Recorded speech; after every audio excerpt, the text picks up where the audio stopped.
All right, so a little creative courage here. Just wanted to share a thought on something that can be done pretty easily to help encourage your creativity on a regular basis. So, when you talk about inspiration, like we get inspiration about things. I mean, what is that? That's just like inspiration is us kind of going through the process, our creative process. When there's a discovery, we feel inspired, or we see something and it makes a connection. That connections are made. That's when that feeling of inspiration happens. It's like, oh, a connection was made. That thing made me feel an emotion that was connected to something else that was super familiar, and that makes you feel, wow, that's a thing, right? And then when you feel that inspiration, a lot of times it just dissipates and goes away. You feel inspiration, like sometimes when you go to see a concert or you see music or whatever, you feel that, and then it's like, oh wow, that was great, and then you go away.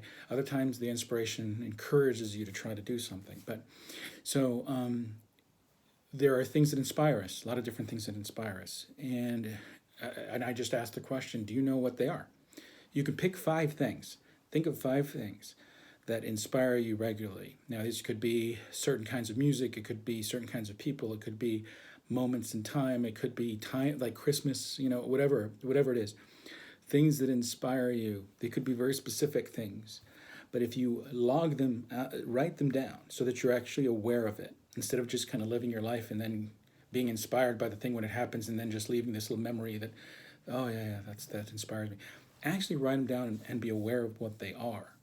And then surround yourself as much as you can by these things. Like if you're in your office, there's things that inspire you.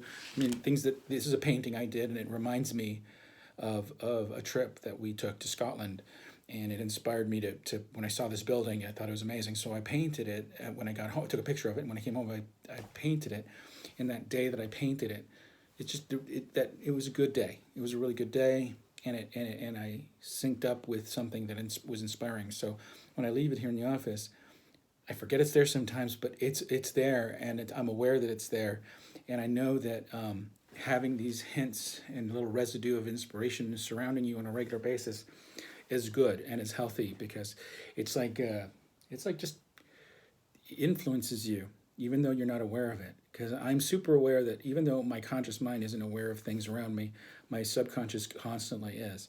And even though I'm not actively thinking about that moment when I was painting this all the time, my subconscious is still connecting with it. And so when I'm going through the process of trying to create something and I'm searching for inspiration, the voyage to get it is shorter. Like, traveling to those feelings is shorter because you're surrounding yourself with these things that inspire you regularly. And that helps the getting to a solution quicker. Again, creative courage isn't about waiting for inspiration. When I talk about creative courage, it's about creating an environment that gets you there quicker, right? Because my job is not to wait for inspiration, because that's for amateurs. My job is to find out ways to get the inspiration quicker and more efficiently, so that I can get to an idea a lot quicker, so that I can be more creative more efficiently, and I can serve my clients in that way a little bit better, and serve myself, a bit better too. And it's created this kind of trust that I have in my own ability to be creative and find ideas, to where sometimes I'll just dive into something knowing that I will find my path quickly and get there as quicker than most people, because I trust my intuition, my creative intuition. So anyway, so that's the thing. So the assignment is, whoever wants to do it, 5 things that inspire you, and leave a comment or something if you agree or disagree, or if you want to share what your 5 things are. That would be great. So share, because I like sharing during the workshops. This is what we discuss some of these things, and I like people to list the 5 things that inspire them. There should be at least 5 things. It could be less than that, but I'm willing to bet that there's more than probably 5 things, if not more, that inspire you on a regular basis. But anyway, so there you go. There's my little bit of creative courage there for you. All right. Thanks. Bye.